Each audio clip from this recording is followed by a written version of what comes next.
తింటూ రామయ్యను తినకొన్న రామయ్యను, తింటూ రామయ్యను తినకొన్న రామయ్యను, తినిపిస్తూ రామయ్యను రామ్ రామ్ రామ్. నువ్వు తినిపిస్తూ రామ రామ రామ రామ రామ రామ రామ రామ రామ రామ్ రామ్ రామ్. శ్రీరామ రామ రామ రామ రామ రామ రామ రామ రామ రామ్ రామ్ రామ్. వండుతూ రామయ్యను వడ్డిస్తూ రామయ్యను, వండుతూ వండకొన్న రామయ్యను రామ్ రామ్ రామ్. నువ్వు వండకొన్న రామయ్యను రామ్ రామ్ రామ్. రామ రామ రామ రామ రామ రామ రామ రామ రామ రామ్ రామ్ రామ్. శ్రీరామ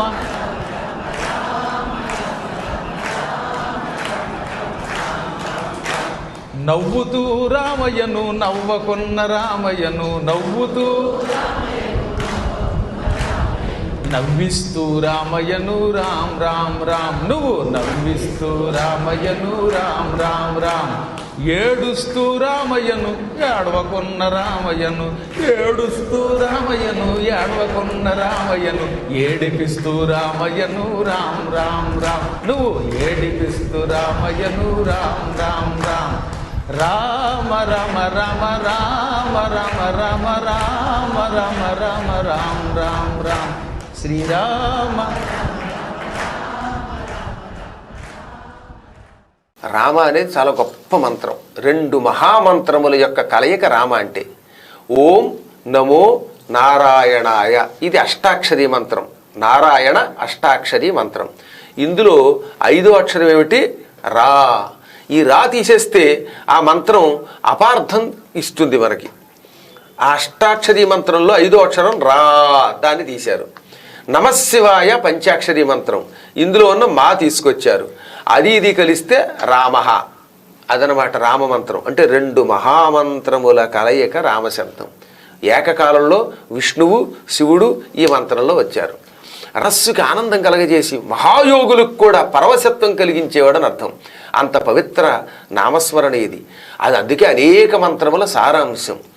ఒక్కసారి రామ అంటే విష్ణు సహస్రనామాల్లో 10 నామాలు చదివిన పుణ్యం వస్తుంది. మళ్ళీ రామ అంటే 100 సార్లు 100 నామాలు చదివిన పుణ్యం వస్తుంది. మళ్ళీ రామ అంటే మొత్తం విష్ణు సహస్రనామం అంతా చదివిన పుణ్యం వస్తుంది. అందుకే రామ రామ రామ అనండి. శ్రీరామ రామ రామేతి రమే రామే మనోరమే సహస్రనామ తత్తుల్యం రామనామ వరాననే అని పరమేశ్వరుడే పార్వతీదేవితో చెప్పాడు. ఎందుకని? ఓం నమో నారాయణలో 5 అక్షరం, 5 ఇంటూ నమశివాయలో పంచాక్షరి మంత్రంలో 2 అక్షరం కదా. అప్పుడు రామ అనగానే 5 ఇంటూ 2 10 నామములు. విష్ణు సహస్రనామంలో మొదటి 10 నామాలు చదివేసిన పుణ్యం వచ్చింది. మళ్ళీ రామ అనగానే 10 పదులు 100, మళ్ళీ రామ అనగానే 100 పదులు 1000. సంఖ్యాశాస్త్ర ప్రకారం ఇలా 1000 నామాలు చదివిన పుణ్యం వస్తుంది.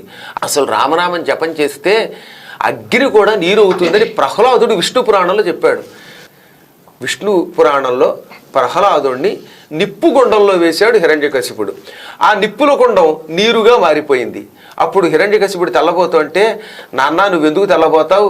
రామ రామ అని జపించేవాడికి భయం లేదు, నువ్వే చూసావు కదా, నన్ను నిప్పులో వేయగానే రామ అనగానే ఈ రామనామ మహిమ వల్ల నిప్పు కూడా నీరుగా మారిపోయింది. భయంకరమైన అగ్నిజ్వాలలని నీరుగా మార్చే శక్తి రామనామానికి ఉన్నది అన్నాడు. అంత గొప్పది రామమంత్రం. అందువల్ల అటువంటి మహామంత్రం నిరంతరం జపం చేసి ఎంతోమంది తరించారు. అందువల్ల ఇంతమందిని తరింపజేసింది గనక, తరింపచేస్తోంది గనక తారకము అన్నారు. తారకము తరింపచేయునది, ఈ లోకంలో ఉన్న కష్టాలు తొలగించి మోక్షమిచ్చున్నది అని అర్థం అన్నమాట. రామ రామ రామ రామ రామ రామ రామ రామ రామ రామ్ రామ్ రామ్. శ్రీరామ రామ రామ రామ రామ రామ రామ రామ రామ రామ్ రామ్ రామ్. రామ రామ రామ రామ రామ రామ రామ రామ రామ రామ్ రామ్ రామ్. శ్రీరామ